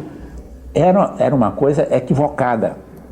Uma coisa equivocada. Inclusive pelo seguinte, porque o senso comum indica que você não deve travar a luta no terreno em que o inimigo é mais forte. Não é verdade? Se eu não tenho arma e não tenho gente armada, nem treinada para armar, eu vou desafiar o exército, as forças armadas para lutar comigo? Isso é um contrassenso. Agora, onde o exército perdia de nós? Exatamente na luta pela liberdade democrática, porque ele representava e apoiava um governo antidemocrático. Em 13 de dezembro de 68, se deu um golpe dentro do golpe. Houve o AI-5. Se reajustou a economia, começaram também a vir mais os capitais, começou a haver um processo de crescimento econômico que permitiu cooptar de novo a classe média. Então, aquela classe média que estava assustada com a ditadura militar, insatisfeita, depois, um pouco mais adiante, já era praticamente quase a mesma classe média que dizia Brasil, ame ou deixe, que já estava embalada no mito do milagre econômico brasileiro.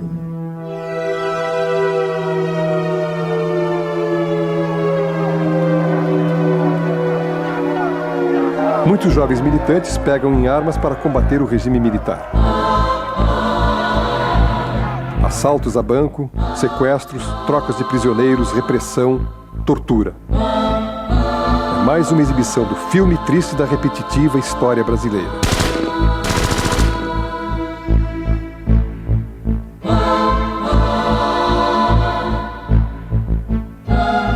A justificativa oficial dá conta que estamos vivendo uma guerra civil e que existem baixas dos dois lados. Mas seja qual for o nome da guerra, todas as vítimas têm direito a um nome sobre seus túmulos. Não é preciso colocar uma pedra sobre o assunto, mas sim uma lápide sobre os corpos.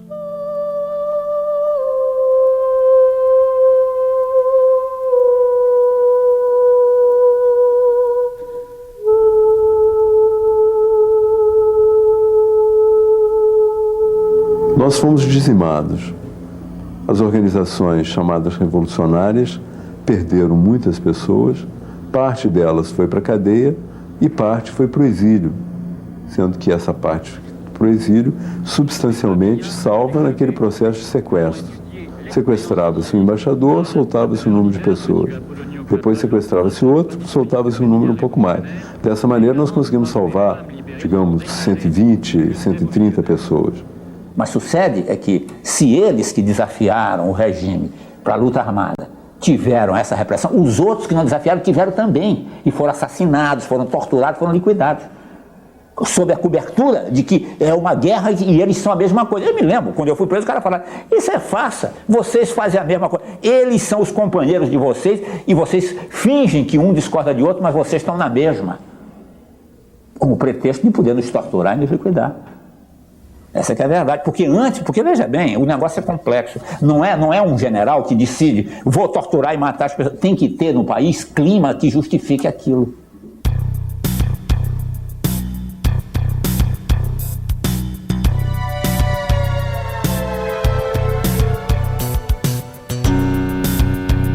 Enquanto a maioria é embalada pelo sonho do Tri, Prestes, disfarçado, arruma as malas para resistir fora do país.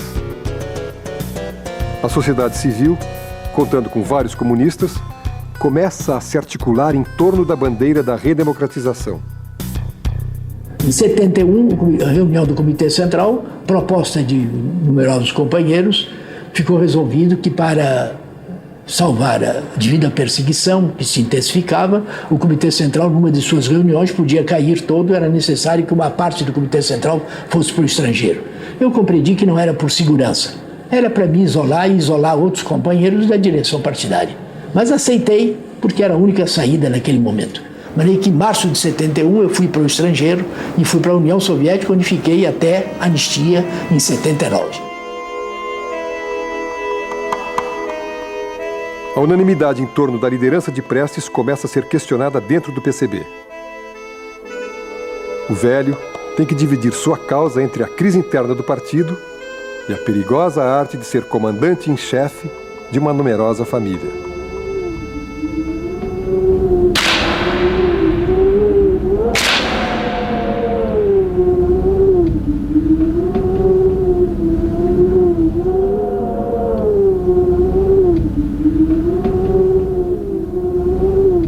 As mãos enrugadas de Prestes no trato das rosas têm que suportar o frio de mais uma temporada de exílio na União Soviética.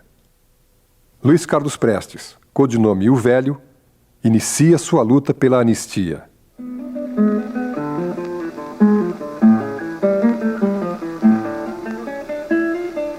Eu peço a todos, portanto, que me acompanhem num brinde pela vitória da democracia do Brasil e nos demais países vizinhos da América Latina. Я поднимаю этот тост за будущую победу демократии в Бразилии и во всех странах Латинской Америки. Foram os melhores 10 anos da minha vida foram em Moscou, em convivência com a família e com o velho junto. Foi onde a família se reunia e sempre estavam juntos no domingo, que estava o feriado que tinha em casa, que era o almoço do carro, toda a família junta, e depois os colegas dos meninos, as pessoas que nos visitavam. Foi assim que foi a minha convivência durante esses anos com o Prestes.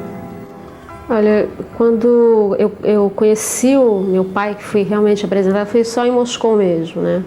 Aqui no Brasil, quando a gente ia visitá-lo, eu chamava ele de tio, não chamava ele de pai, né? E lá em Moscou, quando ele de repente apareceu, aquele homem que ficava trancado no escritório, né, lendo o tempo todo, era uma relação um pouco fria, não era uma relação assim de pai, mesmo porque eu não tinha esse costume, né, de ter, sempre era a convivência mais com a minha mãe, né, e tudo que a gente tinha que resolver, tudo que a gente precisava era mais com a minha mãe. E o meu pai participava de uma forma mais passiva. Para mim foi uma coisa louca, entendeu? Eu falei assim, como eu tenho pai, e onde é que ele estava esse tempo todo? Aí foi que eu comecei a me interessar pela história, o que estava acontecendo, por que eu não conhecia. Eu fiquei muito frustrada ao mesmo tempo, saber que eu tinha e não pude curtir isso. A minha relação, primeiro, a relação de todos nós como filhos foi muito difícil. Primeiro que ele foi um pai, quer dizer, não muito presente. Não muito presente porque aquele momento exigia que ele trabalhasse e fosse um militante mais do que pai. E por isso, nenhum dos nossos irmãos pode dizer que ele foi um pai exemplar. Foi um pai ausente. Olha, meu pai era uma pessoa que eu acho que na vida foi muito solitária. Muito solitária. Uma pessoa que tinha uma vontade férrea no sentido de que se ele achava que uma coisa era certa, e se ele estava convencido daquilo, ele era capaz de, como fez isso em várias vezes, várias ocasiões na vida, né, de romper com tudo, de abandonar tudo, de largar tudo e começar tudo do zero, né, em função daquilo que ele achava que era correto. Ele sempre ia descansar com uma mala cheia de livros, aquela mala pesada, insuportável, toda hora trabalhando, que era um regime de trabalho super disciplinado. Acordava todo dia às 5 horas da manhã, café 8 horas da manhã, 8h30, almoço 12h30, um copo de chá às 5 horas da tarde, um prato de sopa às 7 horas da noite, ia deitar 1 hora da manhã. E então, quando ele conseguia dormir entre esse intervalo, entre 1 hora da manhã até 5 horas da manhã, que são 4 horas por dia, então ele achava super satisfeito que ele conseguia descansar um pouco, mas normalmente nem isso conseguia dormir. Журналы, новые книги. Их стопки в семье называют баррикадами. С этих баррикад он ведет борьбу. Eu cresci dentro de casa, né, ouvindo a minha mãe chamar o meu pai de velho. Cresci ouvindo os companheiros que telefonavam para nossa casa para chamar o velho. Então daí surgiu o velho, né? Era uma maneira da qual ele era tratado, né? Porque ele viveu a maior parte da vida na clandestinidade, sempre perseguido pela polícia, então era muito mais fácil chamar ele de velho do que Prestes, do que Luiz Carlos Prestes, não é verdade?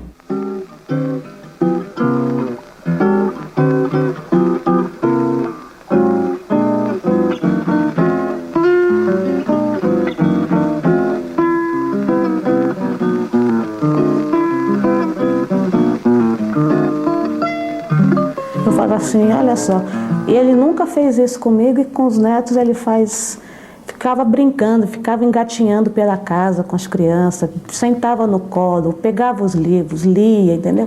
E com a gente ele nunca fez isso, nunca teve oportunidade de fazer. Lembro do episódio quando eu estava fazendo um filme sobre ele e ele me proibiu de filmá-lo. Eu filmei, continuei filmando, ele estava indo embora para o Brasil, isso era Isso era 1979, eu estava fazendo esse filme. E ele proibiu de filmar, eu filmei, ele despediu-se de todo mundo, mas eu pensei que ele não ia se despedir de mim, mas de repente ele veio, me abraçou e disse: eu quero te parabenizar porque você fez justamente aquilo que eu te proibi. E na vida, né, se nós achamos que nós temos que fazer alguma coisa, por mais que alguém proíba, nós temos que ter determinação para fazer aquilo que a gente acredita.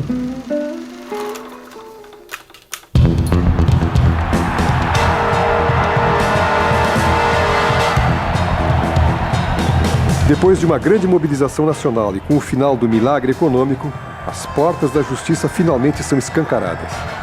A anistia, em 79, permite a volta dos que nunca deveriam ter ido.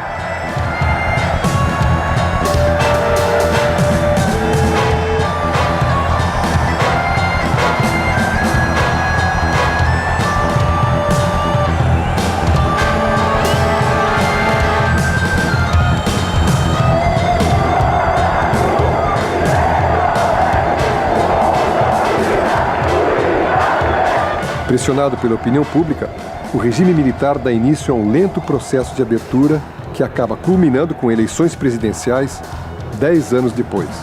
Que documento é esse? Vamos abrir. Vai com quem? O documento é sua. Mais tarde eu digo a vocês. Depois de 35 anos como secretário-geral, o velho capitão, o velho cavaleiro, se separa de sua espada. O que diz exatamente o documento? Nada tenho a dizer agora, depois eu direi. Precisa terminar. Em conflito aberto com a alta direção do partido, o velho resolve se desligar do PCB. O senhor assumiu a responsabilidade de realmente... Vamos ver depois eu direi. E em março, depois de várias tentativas de pedir demissão do cargo de secretário-geral, meu pai declara que se considera afastado do cargo de secretário-geral, já que ele não pode tomar a decisão que ele acha necessária. Formalmente, meu pai ainda está como cargo de secretário-geral porque é só o Congresso que poderia destituir ele, mas na realidade ele já estava afastado da direção, já não queria ter contato direto com a direção e volta ao Brasil já não sendo secretário-geral. Esse que é um fato interessante que é muito pouco divulgado. Prestes nunca foi expulso do partido. Não, nunca foi. Embora sempre se quisesse ter dito isso, não houve a expulsão. Pode até ter aquilo que pode se argumentar. Ele se encontrava tão distanciado do partido, ele se encontrava tão confrontado, tão atritado, que aquilo dali provocava a sua saída. Mas não houve aquilo que comumente tinha nos partidos, nos nossos partidos e também no nosso PCB, a decisão da expulsão. Fui eu que rompi e não compareci mais às reuniões do Comitê Central. Posteriormente, já no Brasil, o Comitê Central reuniu-se em maio de 1980 e me destituiu da Secretaria-Geral do partido. A CUT da Grande São Paulo chama para falar no 1º de maio um companheiro que representa a tradição dessa luta. A tradição viva dessa luta, o companheiro Luiz Carlos Prestes.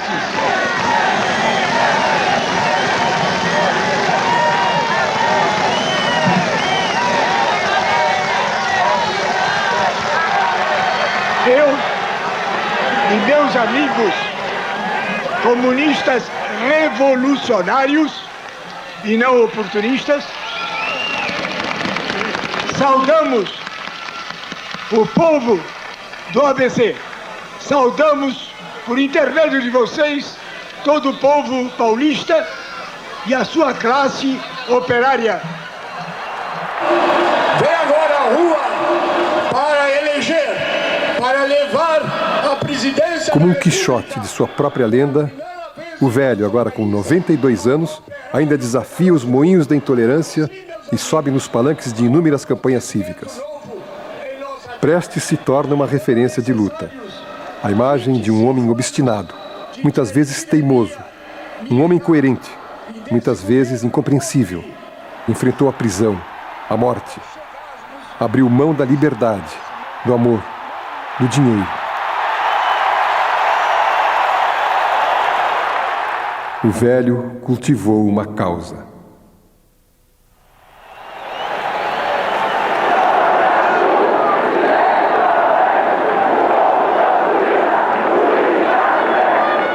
Para mim, o que pesou muito também foi que quando ele já estava no hospital e os médicos falaram que ele não ia passar do dia 5 de março. E dia 5 de março é meu aniversário. Entendeu? Então, esse dia, para mim, no 1990, foi assim uma coisa terrível, né? Assim, o velho morrer no dia do meu aniversário, pronto, né? E aí ficamos todos lá no hospital e eu lembro, ele já não falava mais, mas estava consciente, só que não conseguia falar. E quando eu cheguei e falei que era eu que estava ali com ele, ele apertou minha mão bem forte, eu senti que ele estava me desejando feliz aniversário. Foi a única pessoa que me deu feliz aniversário aquele dia. Todo mundo tinha esquecido do meu aniversário e ele, eu acho que foi a única pessoa que lembrou. Entendeu? E eu estava no hospital, a hora que ele faleceu, né? Eu vi o último suspiro dele, dia 7 de março.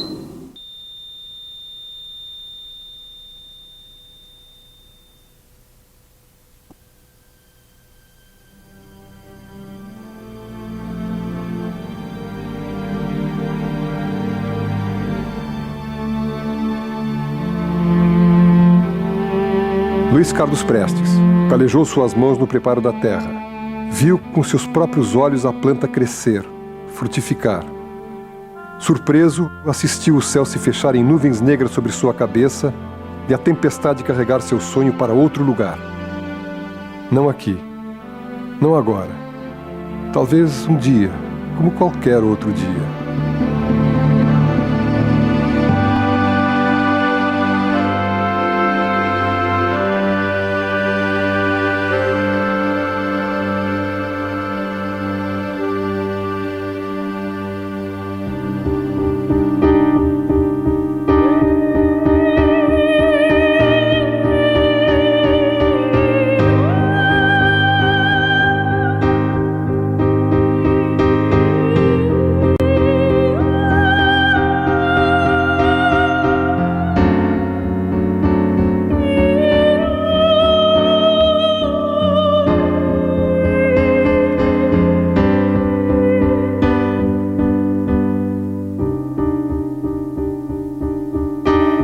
O jardim estava em rosa ao pé do sol, deixando por tudo uma presença de água.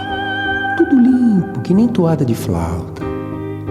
A gente, se quisesse, beijava o chão sem formiga. A boca roçava mesmo na paisagem de cristal. As sombras se agarravam nos folhedos das árvores, tal qualmente preguiças pesadas. Tinha um sossego tão antigo no jardim, uma fresta tão de mão lavada com limão, que desejei. Mulher não desejei, não. Desejei. Se eu tivesse a meu lado, ali passeando, suponhamos Lenine, Carlos Prestes, Gandhi, um desses, na doçura da manhã quase acabada, eu lhes falava cordialmente. Se abanque um bocadinho, coisa assim que pusesse um disfarce de festa no pensamento dessas tempestades de homens.